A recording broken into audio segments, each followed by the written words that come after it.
अस्सलाम वालेकुम। आज हम 15 से 20 अफराद के लिए चिकन बिरयानी बना रहे हैं, जिसमें 2.5 किलो चावल और 2.5 किलो गोश्त इस्तेमाल होगा। सबसे पहले एक देचकी में 13 चम्मच घी या कुकिंग ऑयल डालकर इसे गर्म कर लें।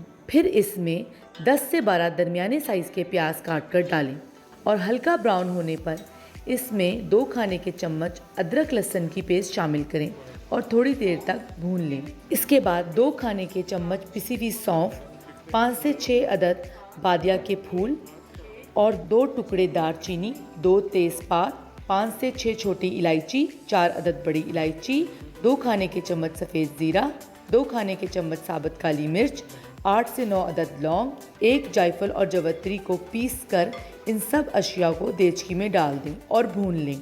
इसके बाद 2.5 किलो चिकन इसमें शामिल करें और 3 मिनट तक भून लें। जब गोश्त का रंग बदल जाए तो इसमें 4 खाने के चम्मच लाल मिर्च, 2 खाने के चम्मच सूखा धनिया, 13 चाय के चम्मच नमक डाल दें।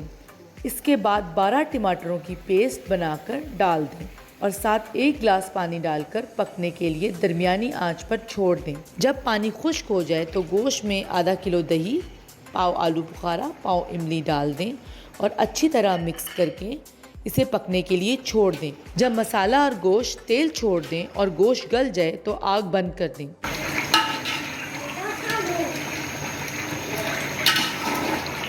दूसरी तरफ चावल आधे घंटे के लिए भिगो दें और एक देचकी में चावल उबलने के लिए पानी रखें, जिसमें 3 से 4 लीमू के पीस, दालचीनी के 3 से 4 टुकड़े, 4 अदद बादिया के फूल और 8 चाय के चम्मच नमक डाल दें। पानी उबलने पर चावल डाल दें। जब चावल एक कन्नी पकने से रह जाए तो चावल छानकर एक देचकी में चावलों की तह लगाएं। इसके ऊपर एक सालन की तह लगाएं। धनिया, पुदीना, हरी मिर्च, लीमू ऊपर से छिड़क दें और फिर दोबारा चावलों की तह लगाएं और अच्छी तरह सालन को चावलों से ढक दें और फिर दोबारा सालन की तह लगाएं और फिर धनिया, पुदीना, हरी मिर्च, नींबू छिड़क दें और आखिरी बार फिर दोबारा चावलों की तह लगाएं और अब इसे दम पर रख दें और साथ 2 खाने के चम्मच जर्दे का रंग घोलकर चावलों पर डाल दें और 3 मिनट के लिए ढक्कन डालकर छोड़ दें। इसके बाद चावलों को अच्छी तरह मसाले के साथ मिक्स करें और 15 से 20 मिनट के लिए दम पर रख दें। मज़ेदार बिरयानी तैयार है।